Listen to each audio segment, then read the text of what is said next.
Hello, hello. It's Jason Gaming. We got a little bit of news on Tekken X Street Fighter. But first things first, donations always welcome. I got Venmo at Hobosexual, and I got Cash App at $AMAZERBETA. But let's get into this article. Tekken X Street Fighter becoming harder to justify, says Harada. Producer doesn't want to split fan base. The release of Tekken X Street Fighter, the Bandai Namco half of a two-game fighting collaboration, is becoming harder to justify as the ninth anniversary of its announcement. Damn! Imagine that, the ninth anniversary of its announcement still ain't came out. That Phantom game, it's just a Phantom game. It's like an urban legend. Speaking to VGC in Tokyo, the designer-producer explained that continuing release success of Tekken 7, which recently received its ninth DLC pack, has left him wondering if I really should finish and release the long-delayed spin-off. Yes, you should, nigga. Release that shit. This shit was announced 2010. Let that sink. 2010. Been itching for this game. I really want to see Jury in the game. That's who I want to see more than anybody.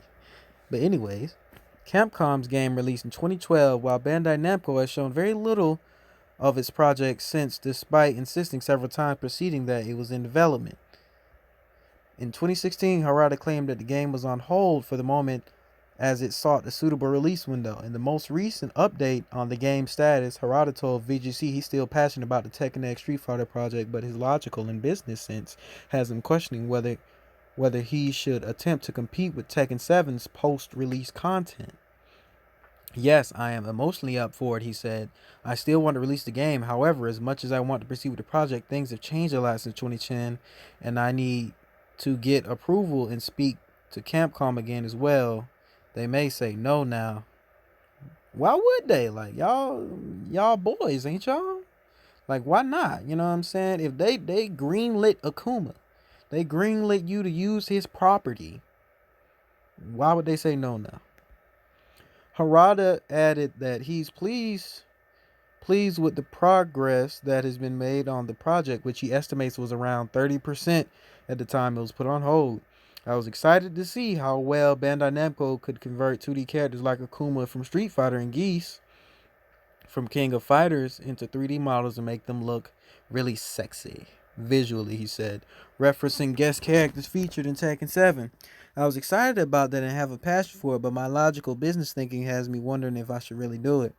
Traditionally, the life cycle of a fighting game is very short, but Tekken 7 is very successful as a service game with its DLC. All right, let's talk about that for a second. He said it's very serviceable with its DLC content. This is like the only Tekken game that has had fucking DLC content. Like, you know what I'm saying? Let's not just skip over that. This is the only game that has had DLC content. Everything else, the game has been fucking full. I'll put it to you like that. The game has been full from the jump in all previous releases. A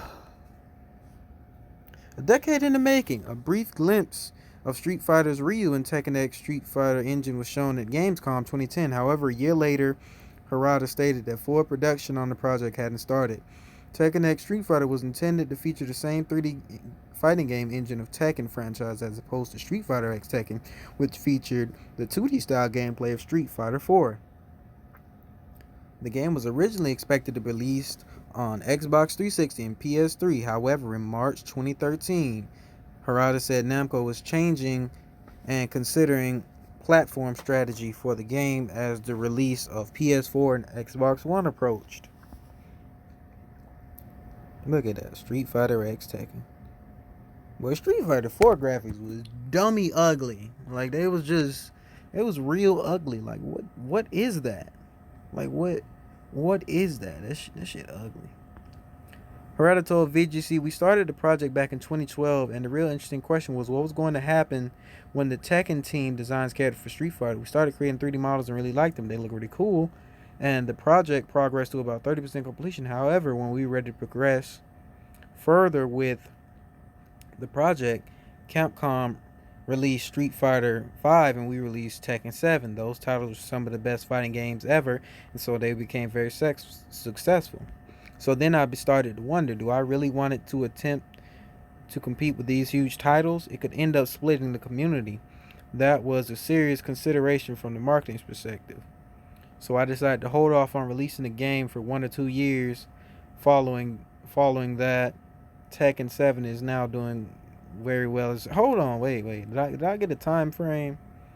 Was there a time frame? Okay, let's see. In 2012, okay, and then let me see. When was Tekken 7 released? What was that? 2015? Was that? I got a message. Who was that? Oh, that's my brother. Okay, hold on. Let me see. I think I'm gonna just fucking say it was 20. I'm gonna say Tekken 7 for console released 2017, I believe. And then he said wait 1 to 2 years. So 2020 maybe. You know what I'm saying? Maybe 2020. He said I decided to hold off on releasing the game for 1 or 2 years. Following that, Tekken 7 is now doing very well. It is very well, except for the fucking online. You know what I'm saying? Matches be alright, but trying to find a match to begin with, that shit kind of ugh. Traditionally, the life cycle of the fighting game is very short, maybe 1 or 2 years, and then you make a sequel. But Tekken 7 is very successful as a service game with DLC, makes it harder to justify releasing another game while Tekken 7 is still doing well. Let's read the comments. I took a glimpse of them before I read the article. It's never happening, and to be honest, it's probably for the best. Aside from Duke Nukem Forever levels of expectation, it's probably not going to be that good anyway. Better maybe to just release some of the characters as bonus DLC for Tekken 7 instead. I agree, they should at least release some of the Street Fighter characters as DLC. Figured as much. With Tekken 7 doing so well, it'd be hard to justify the release of another Tekken game. Most Tekken fans are currently interested in a Season 3 more than anything. Yeah, they not lying. I'm waiting on Jun so bad. It's hurting. It's hurting how bad I'm waiting on Jun. Given the lukewarm reception of the first crossover, I'm not really surprised. That said, after the ice cold reception of Street Fighter 5, maybe it's not that bad of an idea to run with it. I'd love to see footage of the 30% development. Bro, you and me both, 2B. You and me both. I would love to see what the hell they got right now. I'm imagining they, you know what I'm saying, of course they just fucking import all the Tekken models over. You know what I'm saying? But I'd love to see the Street Fighter characters and how they've been, you know what I'm saying, taped over. I'm really, you know what I'm saying, fingers crossed on that. Waiting to see what that shit look like. You know, like, I know they're gonna get focus canceled. They're probably, you know what I'm saying, gonna build them all like Street Fighter 4. Like how Akuma is, how he has the focus. The little focus attack as an unblockable. Pretty sure all the Street Fighter characters gonna have something like that. That's gonna be real fun to see. But you know, he says he don't want to split the community. But what does that mean exactly? You know what I'm saying? Cause peep this out. Street Fighter 5 been out dummy long time. Tekken 7 has been out in arcade since 2015, and then console at like 2017. Okay, and he's released DLC packed. The last character just got dropped. It was Julia. And Street Fighter 5, as far as I know, the last character they released was motherfucking, what was his name? G Blanca. Goddamn. That one dude who looked like Strider and Mystic Ball Girl. Those were the last characters I recall being released in Street Fighter 4. As far as I know, I don't think there will be another DLC pack after that. So it has been, in fact, 1 to 2 years. So I would hope to see it released late this year. You know what I'm saying? Unless there's a season 3. You know what I mean? Unless there's a season 3 coming out. Season 3 DLC pack, then I would suggest, you know what I'm saying, milking that for a little bit.